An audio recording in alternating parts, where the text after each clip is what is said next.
به نام خالق هستی، روانشناسی فروش فصل 3. چرا مردم خرید می کنند؟ نمی توانید به کسی چیزی بیاموزید. تنها می توانید به او کمک کنید که آن را در درون خود کشف کند. گالیلو گالیله. اشخاص به دلایل مختلف محصول یا خدمات شما را خریداری می کنند. به آنچه باید توجه داشته باشید و قدرشناس آن باشید این است که اشخاص به دلایل خود و نه به دلایل شما از شما خرید می کنند.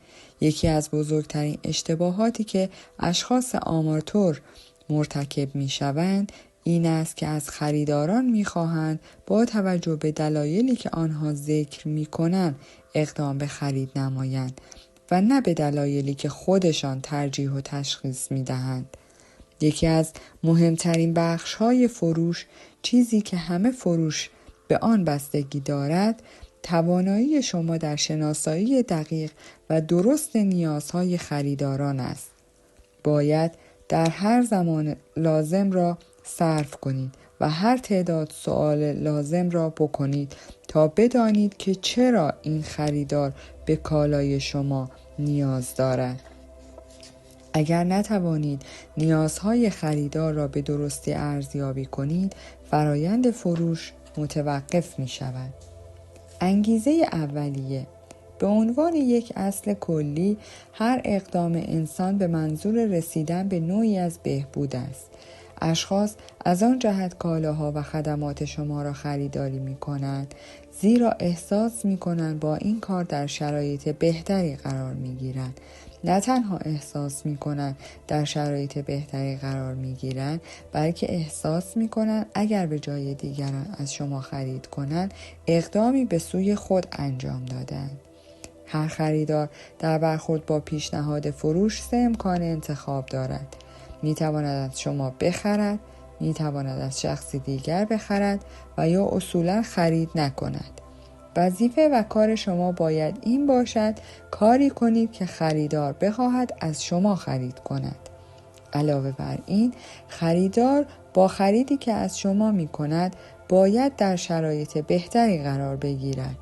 بهبود موقعیت خریدار در زندگی و یا کارش باید به اندازه کافی زیاد باشد که تمایل به خرید از شما را پیدا کند. بیشترین ارزش. برای مردم جامعه آزادی بزرگترین ارزش هاست. وقتی این اشخاص به قدر کافی پول داشته باشند به درجه آزادی مشخصی می رسند. امکان انتخاب پیدا می کنند و می توانند کارهای مختلفی انجام بدهند.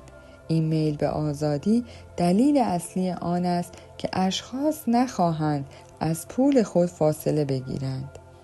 وقتی خریدار از شما خرید می کند بخشی از آزادی و انعطاف پذیری خود را از دست می دهد. اگر او کالای غیر رضایت بخش از شما بخرد پولش را از دست می دهد و با محصولی که از شما خریده تنها می ماند و از آنجایی که هر خریدار این موقعیت را قبلا تجربه کرده است طبیعی است که در برابر خرید از شما مقاومت به خرج دهد. هرچه بیشتر بهتر. اقتصاددانان به مفهوم واحدهای رضایت اشاره دارند. فرض آنها بر این است که اقدامات مختلف می تواند رضایت خاطر متفاوتی به شخص بدهد. خریدار می خواهد به بیشترین واحدهای رضایت دست پیدا کند.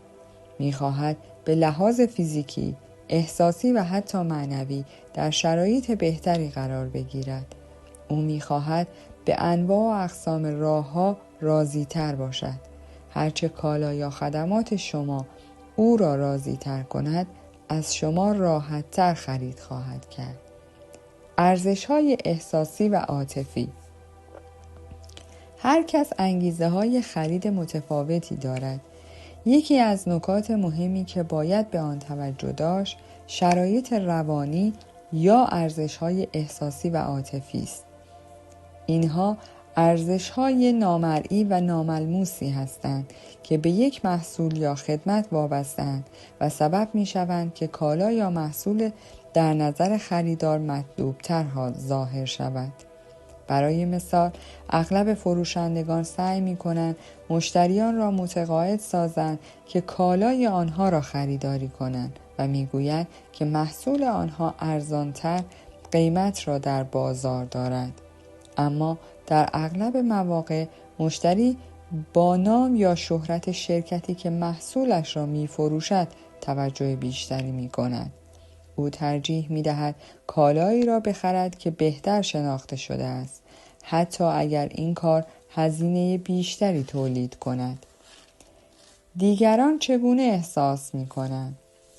اشخاص به کسانی که در محل کارشان یا پیرامون خانه‌هایشان حضور دارند حساس هستند. هرگاه کسی می‌خواهد خریدی بکند، به این فکر می‌کند دیگران در برخورد با تصمیم خرید آنها چه واکنشی نشان می‌دهند. کسی دوست ندارد که مورد انتقاد واقع شود. اگر امکان آن وجود داشته باشد که مشتری احتمالی از سوی رئیس یا همسرش به خاطر خریدی که کرده مورد انتقاد واقع شود، از فکر این که خرید بکند خواهد گذشت. قیمت و کیفیت.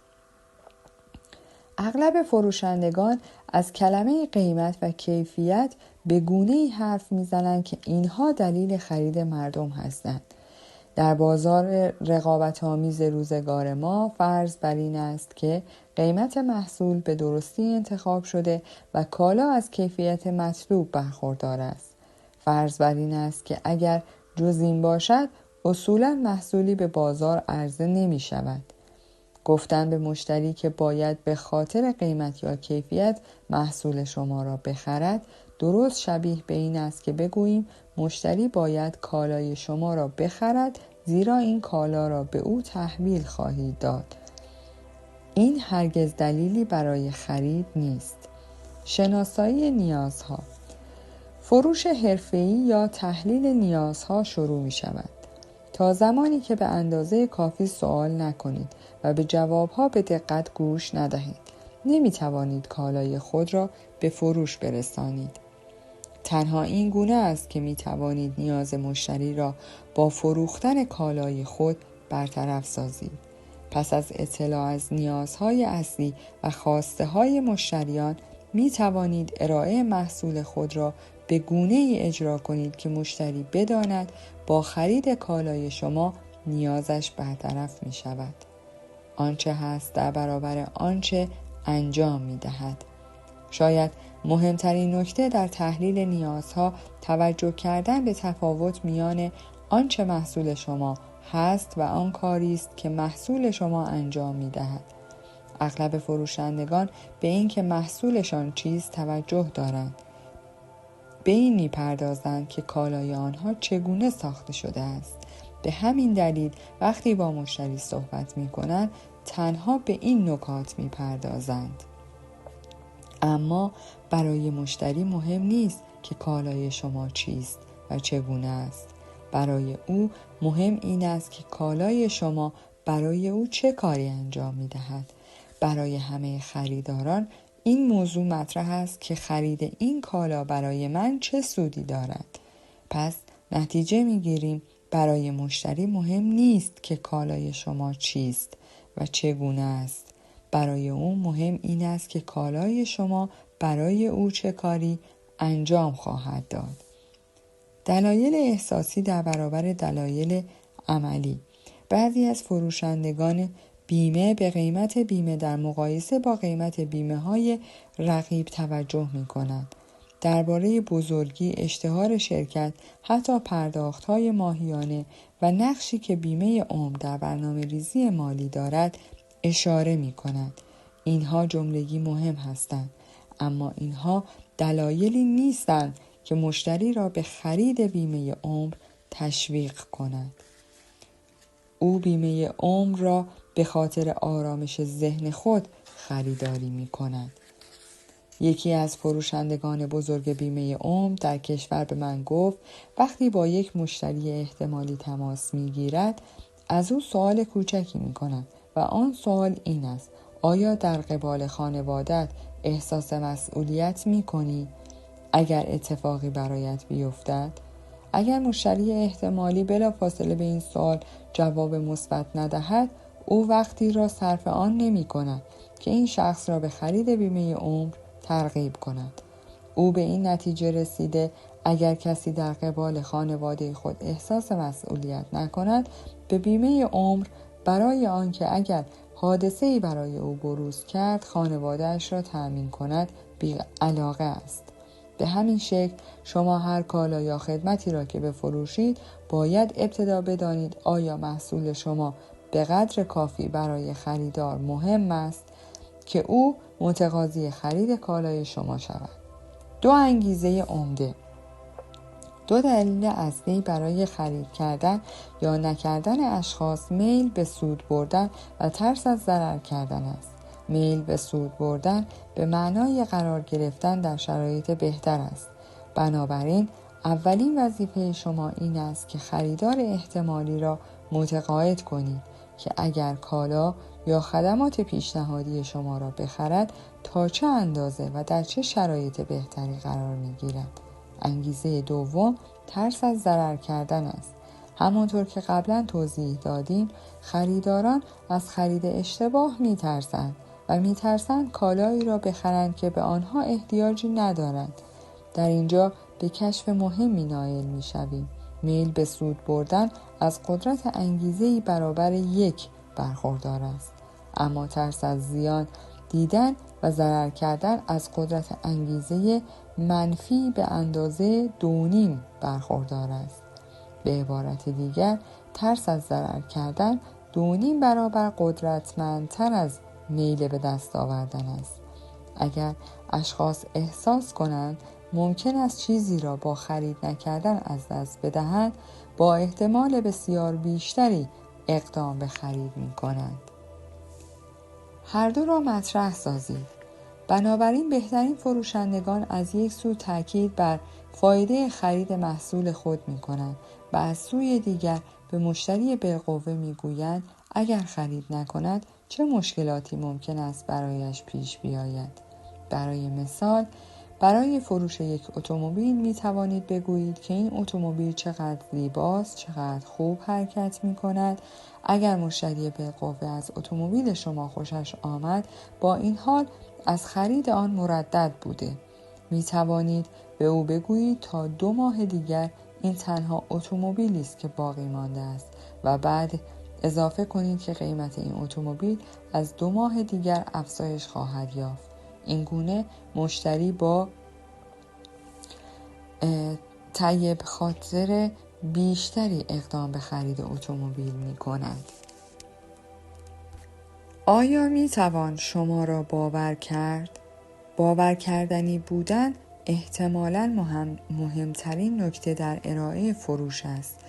بدون توجه به اینکه خود شما تا چه اندازه متقاعد هستید که کالا یا خدمت شما آنچه را که میگویید برآورده میسازد، خریدار ممکن است هنوز در شک و تردید به سر ببرد.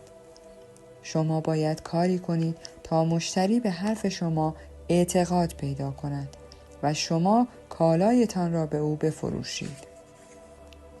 خوشایند نیازهای مشتری واقع شدن.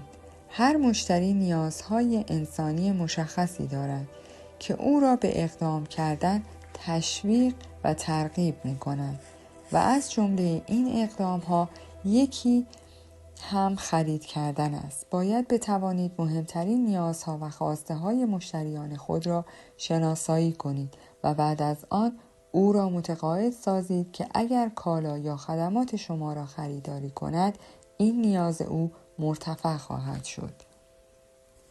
1. پول. همه می‌خواهند پول بیشتری داشته باشند. این یک نیاز اولیه است. هرگاه بتوانید کالا یا خدمات خود را با کسب درآمد یا پسنداز کردن بیشتر مشتری ارتباط بدهید، توجه او را به خود جلب می کنید. 2. امنیت و ایمنی. همه نیازمند امنیت و ایمنی هستند. اغلب اشخاص احساس می کنند اگر به قدر کافی پول داشته باشند در امنیت کامل به سر می برند. با توجه به یک بررسی که در دانشگاه شیکاگو صورت گرفت، اشخاص از آن جهت خرید می‌کنند زیرا احساس خود را با توجه به خریدی که انجام می‌دهند پیش بینی می‌کنند. اگر می‌خواهید فروش بکنید، باید به این نکته توجه داشته باشید: نیاز به امنیت، تأمین مالی، احساسی یا فیزیکی برای خودتان و خانوادهتان به قدری عمیق و قدرتمند است که هرچه توجه خریدار بالقوه را به امنیت و ایمنی بیشتری معطوف کنید، موفق‌تر می‌شوید. 3. دوست داشتنی بودن. همه می‌خواهند دیگران آنها را دوست بدارند. همه ما دوست داریم که مورد احترام قرار بگیریم. می‌خواهیم دوستانمان از ما تعریف و ما را تحسین کنند. می‌خواهیم مورد توجه همسایگان و همکارانمان قرار بگیریم. رسیدن به این هدف احساس خود ارزشمندی ما را تقویت می‌کند و کالا و خدمات شما چگونه می‌تواند بر خوشایندی و محبوبیت مشتری بالقوه شما بیفزاید. 4. موقعیت اجتماعی و اعتبار. یکی از انگیزه‌های مهم اشخاص پیدا کردن موقعیت اجتماعی و اعتبار شخصی است. دوست داریم که در نزد دیگران مهم و ارزشمند ظاهر شویم. دوست داریم دیگران به ما نگاه کنند و از موقعیت‌های ما حرف بزنند. 5. سلامتی و آمادگی جسمانی. همه می‌خواهند عمر طولانی داشته باشند و از سلامتی فراوان بهره‌مند گردند. اقتصاددانان پیش بینی می‌کنند که محصولات مرتبط با سلامتی مانند مکمل‌های ویتامینی و مواد معدنی، تجهیزات آماده سازی جسمانی، صنعت چند تریلیون دلاری است که در آینده نزدیک شکل خواهد گرفت. همه ما دوست داریم سالمتر، لاغرتر و با تناسب‌تر باشیم. در ضمن می‌خواهیم از انرژی فراوان بهره‌مند شویم. اینها را برای افراد خانواده خود نیز می‌خواهیم. از این رو به کالاها و خدماتی احتیاج داریم که به ما امکان بدهد لاغرتر و پر انرژی تر باشیم. اگر کالاها و خدمات شما بتواند بر کیفیت زندگی خریداران بالقوه شما بیفزاید، اشخاصی که بیش از اندازه خسته، چاق و یا درد و تحمل جسمانی دارند، مشتریان خوب شما خواهند بود. 6. تحسین و شناخت. یکی از مهمترین خواسته های همه ما این است که دیگران موفقیت های ما را به جا آورند.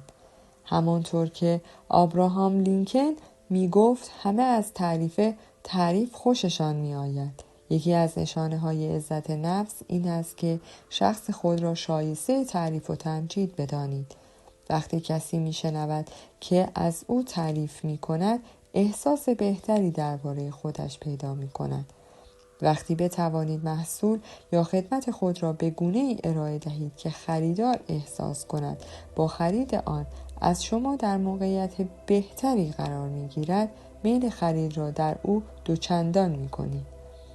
با متقاعد کردن مشتری به این که با خرید کالا یا محصول شما بر ارزش خود می افزاید و در نظر دیگران بهتر ظاهر می شود، از مقاومت او در برابر قیمت می کاهید. پس نتیجه می گیریم با متقاعد کردن مشتری به این که با خرید کالا یا محصول شما بر ارزش خود می افزاید و در نظر دیگران بهتر ظاهر می شود، از مقاومت او در برابر قیمت می کاهید. 7. قدرت، نفوذ و اشتهار. نیازهای متعددی هستند که می توانید با ارائه محصول خود آنها را برآورده سازید. اشخاص خواهان قدرت و نفوذ هستند و از این رو کالایی را خریداری می کنند که این نیاز آنان را برآورده سازد. همه دوست دارند که محبوب واقع شوند. وقتی کالا یا خدمتی که ارائه می کنید این خواسته دیگران را برآورده سازد و محبوبیت و شهرت بیشتری برای خریدار به ارمغان آورد، میل خرید را در او دوچندان می کنید. 8. پیشرو در حوزه کاری. یکی دیگر از خواسته های ما این است که در نظر دیگران به داشتن اطلاعات مفید و بروز شهرت پیدا کنیم. همه ما دوست داریم که دیگران بگویند اطلاعات ما نو و مدرن است. ما دوست داریم در گروه اجتماعی خود در وصف پیشروان و رهبران قرار بگیریم. بسیاری از اشخاص به این دلیل کالایی را می‌خرند که آن را جدیدترین کالا در بازار ارزیابی می‌کنند. آنها دوست دارند از بقیه جلو بزنند. می‌خواهند در شمار اولین کسانی باشند که کالای جدید را خریداری کردند. خیلی‌ها تنها دلیل خریدشان این است که آن محصول جدید است و تازه به بازار آمده است. وقتی به مشتری علاقه‌مند بگویید شما اولین نفر در صنعت خود هستید که این کالا را می‌خرید یا شما اولین نفر در این اطراف هستید که این کالا را خریداری می‌کنید، میل خرید را به سرعت در او ایجاد کرده اید. 9. عشق و رابطه خوب. بسیاری از مردم خواهان داشتن رابطه خوب و مهرانگیز با دیگران هستند. کثیری از مردم به باشگاه‌ها، انجمن‌های مختلف می‌پیوندند تا با اشخاص جدیدی آشنا شوند. یکی از انگیزه دهندگان مهم فعالیت‌های اجتماعی میل به عشق و داشتن همدم و معاشر خوب است. اگر بتوانید کالا یا خدمات خود را طوری ارائه کنید که خریدار با خرید آن جذابتر و مطلوبتر به نظر برسد، میل شدیدی به خرید در او ایجاد می کنید. 10. رشد شخصی. یکی از نیازهای مهم قرن 21 دستیابی به علم و اطلاعات و مهارت بیشتر است. مردم دوست دارند که با صلاحیت و واجد شرایط معرفی شوند. می‌خواهند مهارت‌های جدید را بیاموزند و در رأس حرفه و کار خود قرار بگیرند. دوست دارند با سرعت بیشتری از دیگران جلو بزنند و دوست دارند در صف بهترین ها قرار بگیرند و از رقبای خود جلو بزنند. بسیاری از کالاها و فراورده ها از آن جهت خریداری می شوند که این نیاز را برآورده سازند. مردم دوست دارند به آنچه در توانمندی آنهاست دست پیدا کنند. وقتی بتوانید کالایتان را به گونه‌ای معرفی کنید که سبب موفقیت شخصی بیشتری می شود، بار دیگر میل به خرید را در خریدار احتمالی افزایش می دهید. 11. متحول شدن شخصی. شاید مهمترین نیاز مجرد و نیازی که مردم برای رفع آن بیشترین پولها را پرداخت می کنند، نیاز به متحول شدن است. اگر مشتری احتمالی فکر کند که با خرید محصول شما به اوج و ارتفاع جدیدی در زندگی می رسد، این خرید را صورت می دهد. چندی پیش با معاون یکی از شرکت‌های بزرگ صحبت می کردم. او عاشق بازی گلف است. سعی می کند دست کم هفته‌ای 2 بار گلف بازی کند. وقتی به مرخصی و تعطیلات می رود، هفته‌ای 5 یا 6 روز گلف بازی می کند. و این به من گفت حاضرم $50,000 به کسی بپردازم که امتیاز مرا 2 شماره بهتر کند. این تحول و رشد شخصی برای این شخص ارزش $50,000 داشت. بعضی‌ها برای عمل جراحی پلاستیک مبالغ هنگفتی صرف می‌کنند. بسیاری از مردم می‌خواهند ظاهر جذابتری داشته باشند. بسیاری از مردم به چشمه‌های آب معدنی و گرم می‌روند تا هم از وزن بدنشان بکاهند و هم به آمادگی جسمانی بیشتری برسند. تصمیمات مربوط به خرید احساسی هستند. همه تصمیمات خرید احساسی هستند. در واقع هر کاری که بکنید 100% احساسی است. قاعده از این قرار است که مردم احساسی تصمیم میگیرند و بعد با منطق این تصمیم را توجیه مینمایند. شما پس از آنکه انتخاب خود را کردید، سعی میکنید با دلیل و منطق آن را توجیه کنید. وقتی میگویید از آن جهت کاری را میکنید که کاملا منطقی است، در واقع میگویید که احساس بیشتری را در آن اقدام سرمایه گذاری کرده اید. پس نتیجه میگیریم مردم احساسی تصمیم میگیرند و بعد با منطق این تصمیم را توجیه میکنند. انسان‌ها عواطف و احساسات متعددی دارند، اما ثابت شده است که قوی ترین احساس در هر لحظه به خصوص نوع تصمیم گیری شخص در آن لحظه به خصوص را مشخص می سازد. برای مثال ممکن است کسی محصول شما را از آن جهت بخواهد که کار او را بهبود می بخشد، اما ترس از ضرر کردن و یا مرتکب اشتباه شدن ممکن است شدیدتر از میل او به سود کردن باشد. اگر این گونه باشد از خرید خودداری خواهد کرد. احساس قوی‌تر همیشه بر احساس ضعیف‌تر غلبه می‌کند. میل به خرید را افزایش دهید. تنها راه غلبه بر احساس منفی ترس از ضرر کردن که مانع فروش می شود، اضافه کردن بر جنبه‌های مثبت میل و خواسته است. هر حرفی که بزنید یا عملی که انجام بدهید تا در نتیجه آن میل به خرید از سوی خریدار را افزایش یابد، به فروش خود نزدیکتر شده اید. از سوی دیگر هر اقدامی بکنید که از هراس اشتباه کردن مشتری بکاهد، شما را به فروش نزدیکتر می کند. ترس از ضرر کردن را کاهش دهید. جی آبراهام، صاحب نظر بزرگ در بازاریابی، سبب شد که شرکت‌ها صدها میلیون دلار فروش بیشتر بکنند.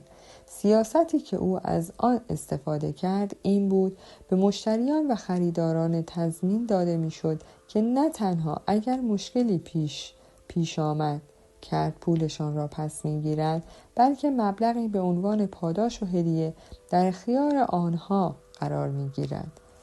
ما در یکی از کارهای خود دوره‌های آموزشی 1 ساله‌ای برای رشد و اصلاح حرفه‌ای در زمینه کارفرمایی و موفقیت مالی ارائه می‌دهیم.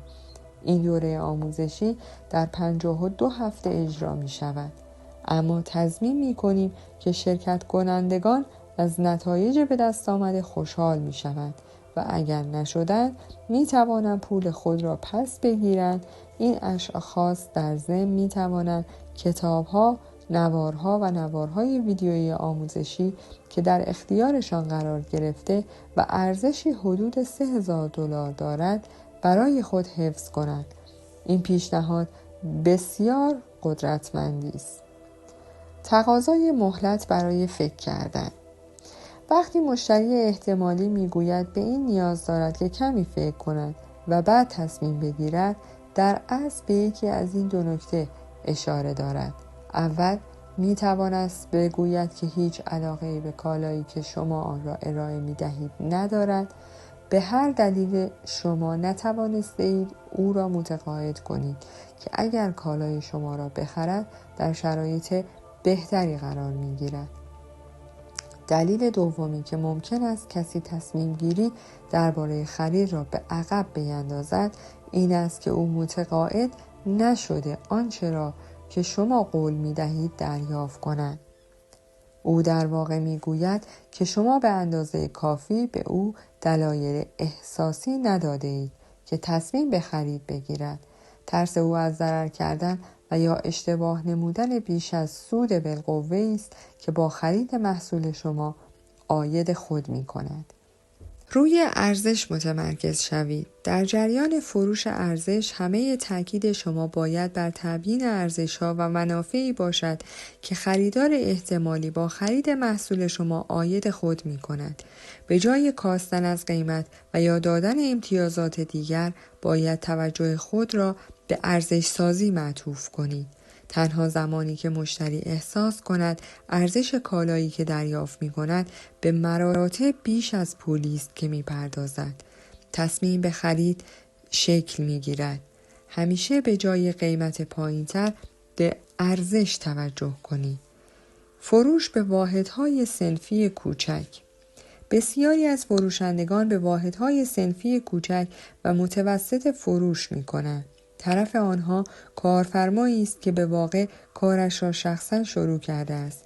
اگر این فروشندگان مراقب نباشند ممکن است درباره فروش محصولشان بدون اینکه بدانند با چه کسانی صحبت می کنند حرف بزنند. کارفرمایان از آن جهت موفقند زیرا بخش اعظم توجه خود را به فروش و راضی کردن مشتریان اختصاص می‌دهند. آنها علاقه‌ای به جزئیات ندارند. در نظر آنها انجام دادن کارهای دفترداری، حسابداری و رسیدگی به شرایط مالی کارهای اضافی اما ضروری هستند. بنابراین در برخورد با این اشخاص تنها درباره فروش و سود حرف بزنید. اگر فروشنده‌ای با یک صاحب و مالک مؤسسه تجاری صحبت کند و بخواهد برای بهبود نظام حسابداری او نرم افزارهایی به او بفروشد، چشمان خریدار گوشه دیگری را نشانه می‌گیرد و بلافاصله علاقه خود را از دست می‌دهد. از آنجایی که او نمی‌تواند ارتباطی میان حسابداری و سودآوری برقرار کند، شخص مناسبی برای مذاکره با شما نیست. کارفرمایان به فروش و نقدینگی خود علاقه‌مندند. آنها به ایجاد و ارتباط با مشتریان و تحویل دادن محصولات و فرآورده‌های خود به طرزی مطلوب فکر می‌کنند. برای آنها عملکرد و قابل اطمینان بودن کالایی که فروش می‌کنند اهمیت دارد. برای آنها درآمد، سود و رشد موضوعات مهم هستند. باید کاملاً مراقب باشید که چه عاملی می‌تواند سبب شود که این مشتریان از شما خرید کنند. هرچه برای شناسایی نیازهای ویژه خریداران وقت بیشتری صرف کنید، بیشتر می‌توانید به آنها در مورد خرید خود راضی نگه دارید. فروش به واحدهای صنفی خرده فروش. واحدهای صنفی که برای فروش از شما کالا می‌خرند تنها به یک موضوع فکر می‌کنند و آن سود خالص است. اگر به واحدهای تجاری فروش می‌کنید و کالاها یا خدمات شما را برای فروش خود خریداری می‌کنند، باز هم به تنها چیزی که می‌اندیشید سود خالص است. آنها به این علاقه ندارند که شما چه محصولی دارید. به این کاری ندارند که محصول شما چه کاری می‌کند. مهمترین فایده‌ای که یک محصول یا خدمت می‌تواند به خرده فروشان ارائه دهد، افزودن بر سود خالص آنهاست. پس نتیجه می‌گیریم مهمترین فایده‌ای که یک محصول یا خدمت می‌تواند به خرده فروشان ارائه دهد، افزودن بر سود خالص است. فروش به مؤسسات تجاری بزرگتر. مؤسسات تجاری برای بهبود عملکرد و بهورزی، کاستن از هزینه‌ها و یا افزودن بر جریان نقدینگی خود و بیشتر کردن سود اقدام به فروش می‌کنند. از این رو باید بدانید محصول شما بیشترین کار مفیدی که برای یک مشتری می‌تواند انجام بدهد کدام است. ممکن است فروش شما سبب شود که از هزینه‌های شرکت خریداری کننده در زمینه کاسته شود. ممکن است به تولید او بیفزاید. می‌تواند کارایی و عملکرد اشخاص و تجهیزات آنها را افزایش دهد. شاید محصول شما بتواند سبب شود که مشتریان شرکت خریدار به رضایت خاطر بیشتری برسند. وظیفه مهم شما این است که بدانید محصول شما چه کمکی به خریدار می‌تواند بکند. به فایده غایی تأکید کنید. زمانی زنی که در یکی از همایش‌های من شرکت کرده بود و کارش فروش سیستم‌های کامپیوتری دفاتر و مؤسسات بود به من گفت به نظر می‌رسد نمی‌توانم با مشتریان قرار ملاقات بگذارم. به آنها زنگ می‌زنم و می‌گویم که ما مشاور سیستم‌های خودکار در ادارات هستیم و آنها همیشه جوابشان این است که درخواستی ندارند. او به من گفت به خاطر تجربه‌ای که شرکتش دارد اگر بتوانند با یک مشتری به توافق برسند آنها مبالغ قابل ملاحظه‌ای در هزینه‌های خود صرفه‌جویی می‌کنند. از او خواستم توضیح بدهد که چگونه با مشتریان احتمالی تماس می‌گیرد. او گفت به آنها زنگ می‌زنم و می‌گویم سلام، من بتی دین هستم و از دفتر خدمات کامپیوتری زنگ می‌زنم. اگر موافق هستید جلسه‌ای بگذاریم تا به شما توضیح بدهم چگونه می توانید کارایی را در اداره‌تان افزایش بدهید. اما آنها همیشه در جواب جمله نظیر این را تحویلمان می‌دهند: نه متشکریم، سرمان خیلی شلوغ است، در حال حاضر فرصتی برای این کار نداریم، توان مالی این کار را نداریم، در بودجه ما وجهی برای این موضوع پیش بینی نکردیم و غیره. در روش خود تجدید نظر کنید. این فروشنده اشتباه کارش در این بود که به جای قرار ملاقات گذاشتن میخواست تلفنی فروش کند. به این خانم پیشنهاد کردم کمی تغییر روش بدهد. این بار که میخواهی با کسی قرار ملاقات بگذاری به آنها زنگ بزن و بگو که میخواهی با مسئول اداری حرف بزنی. وقتی تماست با او برقرار می شود به او بگو: سلام، من بتیدین هستم و با شرکت کار می کنم. ما سیستمی را تدارک دیده ایم که 20 تا 30% از هزینه‌های اداری شما کم می کند. در مدت 10 دقیقه می توانم طرز کار این سیستم را به شما نشان بدهم. می توانید پس از توضیحات من در مورد خرید این سیستم تصمیم بگیرید. و در آخر شما را با یک گفتار آموزنده به خدای بزرگ می سپارم. بردباری میوه درخت دانش است. حضرت علی علیه السلام.